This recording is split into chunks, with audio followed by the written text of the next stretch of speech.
Relish and ওয়ান্ডারলাস্টের আজকের পর্যায়ে রয়েছে শিলিগুড়ির মেফেয়ারের একটা ছোট্ট ট্যুর। আমরা এক রবিবারে এখানে গিয়েছিলাম গোটা একটা দিন কাটানোর জন্য। শিলিগুড়ি থেকে সুকনা যাওয়ার সময় দাগাপুর হয়ে যে রাস্তাটা সুকনায় চলে গেছে, সেই রাস্তা ধরে এগোলে বেশ কিছুটা যাওয়ার পর সুকনা যাওয়ার ঠিক আগে হাতের বাঁ দিক দিয়ে নেমে যেতে হয় নিউ চামটা টি গার্ডেনে। এই টি গার্ডেনের রাস্তা ধরেই অনেকটা এগিয়ে গেলে হাতের ডান দিকে পড়বে এই মেফেয়ার রিসর্ট। খুব সুন্দর একটা প্রকৃতির কোলে হিমালয়ের পাদদেশে তৈরি এক রিসর্ট, যেটা 16শো শতাব্দীর টুডোর স্টাইলের তৈরি। আভিজাত্যের ছোঁয়া রয়েছে এর পরতে পরতে। শুধু আভিজাত্যের ছোঁয়া নয়, এখানকার অ্যাম্বিয়েন্স, এখানকার স্টাফেদের ব্যবহার সত্যি ভারী মন কেড়ে নেয়। গোটা একটা দিন এখানে কাটানোর জন্য খুব সুন্দর একটা ডেস্টিনেশন। বিল্ডিংয়ে ঢোকার শুরুতেই দাঁড় করানো আছে বেশ কিছু পুরনো মডেলের গাড়ি, যেগুলো আজকের দিনে রাস্তায় চলে না। তো আমরা সকলে সেই গাড়িগুলোর সঙ্গে কিছুটা সময় কাটিয়ে বেশ কিছু ফটো তুলে নিই। এরপর আমরা যখন ভেতরে প্রবেশ করি রিসেপশনটাও অদ্ভুত সুন্দরভাবে সাজানো। বেশ আধুনিকতা এবং আভিজাত্যের মেলবন্ধন রয়েছে এই রিসেপশনে। একটা বিশাল বড় পিয়ানো রয়েছে সেখানে। এরপর আমরা এই প্রপার্টিটা প্রথমে একটু ঘুরে দেখি। সামনেই রয়েছে বিশাল সবুজ টি গার্ডেন, যেটা চোখ জুড়িয়ে গেছিল, এবং এই টি গার্ডেনের সঙ্গে সঙ্গেই রয়েছে এক বিশাল বড় লন, যে লনটি খুব সুন্দর করে সাজানো রয়েছে বিভিন্ন স্কাল্পচার্স দিয়ে, বিভিন্ন রকম পোর্ট্রেট দিয়ে, এবং খুব সুন্দর সুন্দর ফার্নিচার দিয়ে। হাঁটতে হাঁটতে পৌঁছে গেলাম ডাইনিং এরিয়ায়, যেখানে বিশাল বড় বাফেট চলছিল। এই দিন প্রায় 150টার ওপরে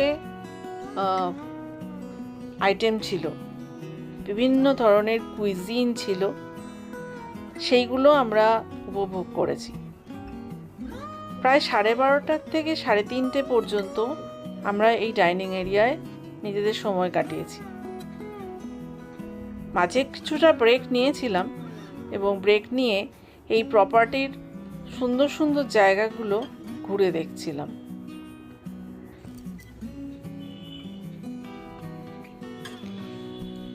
প্রায় 154টা রুম রয়েছে এখানে থাকার, এবং যারা এখানে থাকেন তাদের জন্য বিকেলে টি গার্ডেনের ভেতরেই একটা ছোট্ট জায়গা করা আছে, যেখানে চা খাওয়ার ব্যবস্থা করা হয়।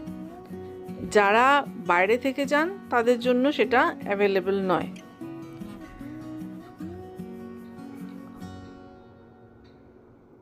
খুব সুন্দর সুন্দর মূর্তি দিয়ে এই পুরো লনটা সাজানো। আমরা সবগুলোকে যতটা পেরেছি ক্যামেরা বন্দি করে নেওয়ার চেষ্টা করেছি। একটা খুব সুন্দর ভিনটেজ কার রয়েছে এখানে, যেটার সঙ্গে ফটো না তুললে এটা কমপ্লিট হতো না। রাজস্থানি কুইজিনের জন্য সেপারেট একটা রিসর্ট রয়েছে।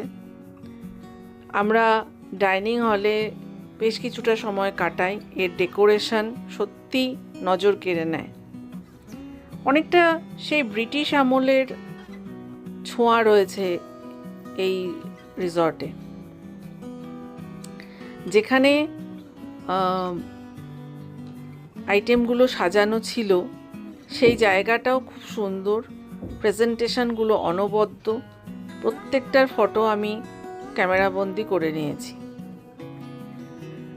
পরিষ্কার পরিচ্ছন্নতা, এখানকার দৃষ্টিসুলভ জায়গা, এইগুলো সত্যিই গোটা দিনটাকে আমাদের সুন্দর করে তুলেছিল। রেস্টরুমও যে এত সুন্দর হতে পারে সেটা এখানে না গেলে জানতেও পারতাম না।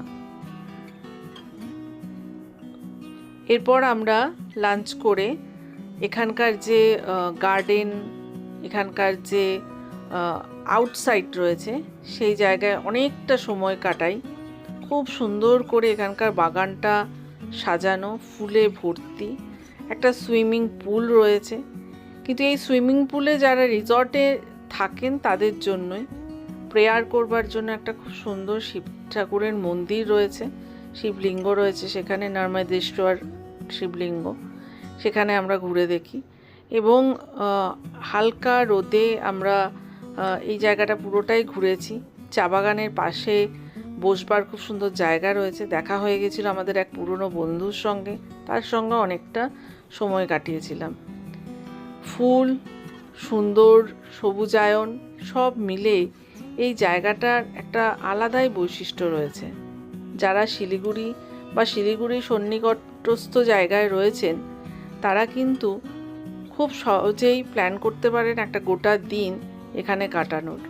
এখানকার খাওয়া দাওয়ার মান খুব ভালো এবং প্রাইস যেটা ওরা অফার করে সেটা কিন্তু রিজনেবল। তো আমার তো ভীষণ ভালো কেটেছে পরিবারকে নিয়ে একটা গোটা দিন মেফেয়ারে। আপনারাও চাইলে একটা দিন কিন্তু এখানে কাটিয়ে আসতে পারেন, মনটা একদম অন্যরকম হয়ে যাবে। ভালো থাকবেন, ভালো লাগলে লাইক, শেয়ার অ্যান্ড সাবস্ক্রাইব করবেন।